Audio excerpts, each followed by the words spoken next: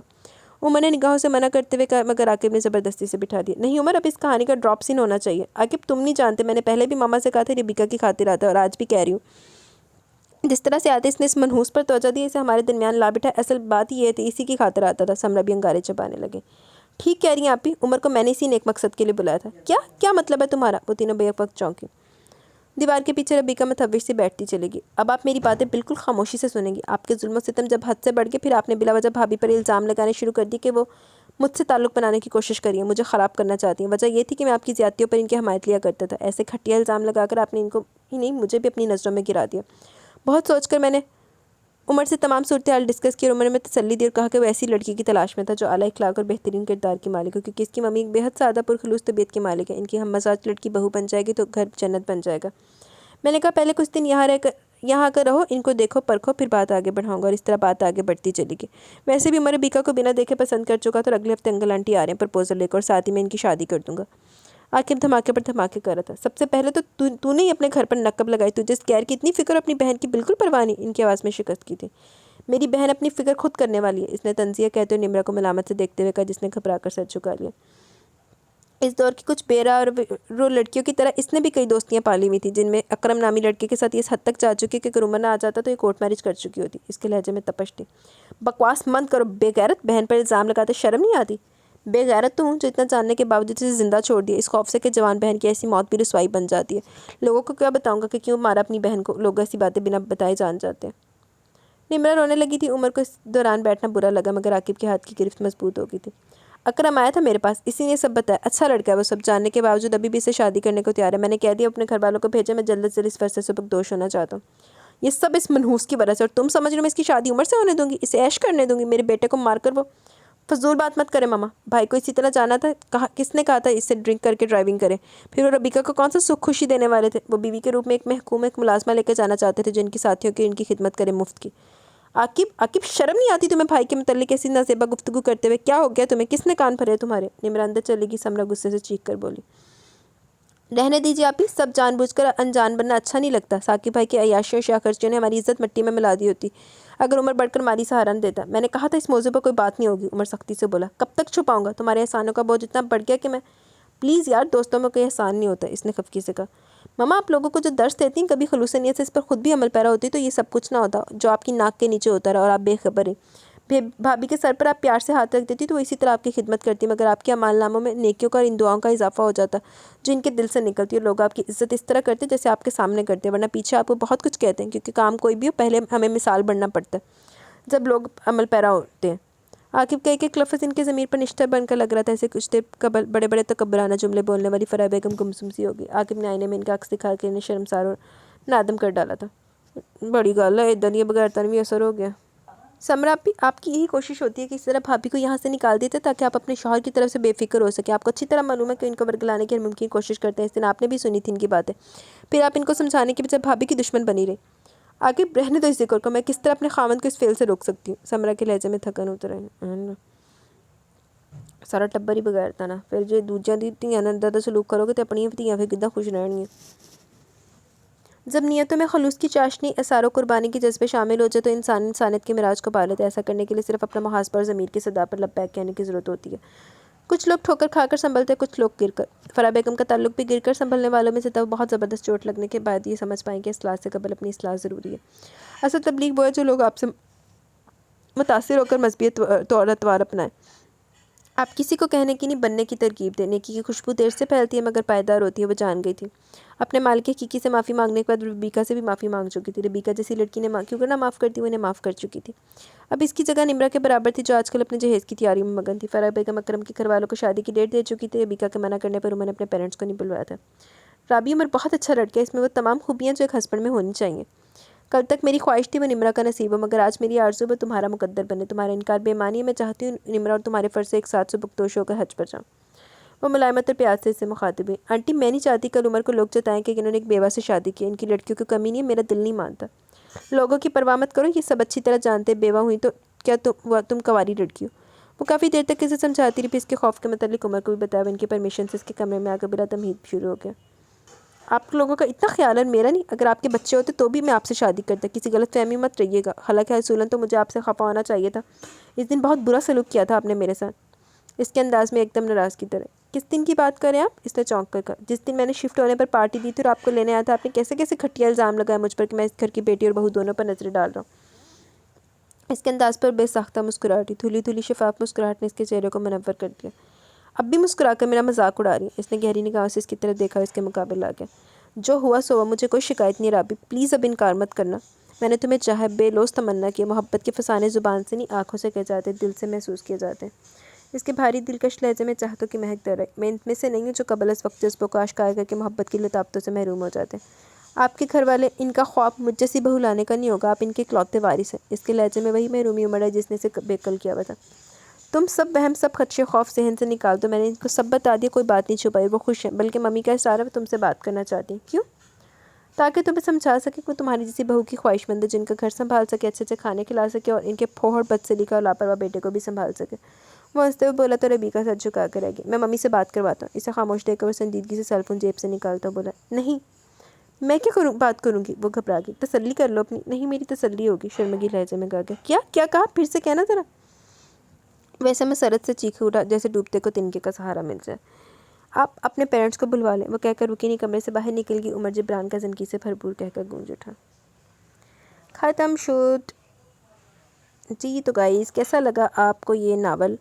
ہمارا یہ ناول اپنے اختتام کو پہنچا. کیسا لگا ناول؟ اپنی رائے کا ضرور اظہار کیجیے گا. اچھا ناول تھا. بیچاری ربیکہ کی زندگی بھی سہل ہو گئی، اور اس ہدایت کے لیے تو ایک لمحہ ہی کافی ہوتا ہے. اس بی بی کو بھی ہدایت آ گئی اجڑی حاجت بڑی پھیر دی سی، تو اس کو بھی اللہ نے توفیق دے دی ہدایت کی. آپ کو کیسا لگا ناول؟ اپنی رائے کا ضرور اظہار کیجیے گا. ابھی ہم ویڈیو کو اینڈ کرتے ہیں. انشاءاللہ جلد ہی میں جیسے واپس آؤں گی آپ اپنی روٹین پہ آپ سے ملوں گی. مجھے اجازت ہے. انشاءاللہ جلد ملیں گے نیو ناول کے ساتھ. تب تک کے لیے اپنا بہت سارا خیال رکھیں، دعاؤں میں یاد رکھیں. اللہ حافظ.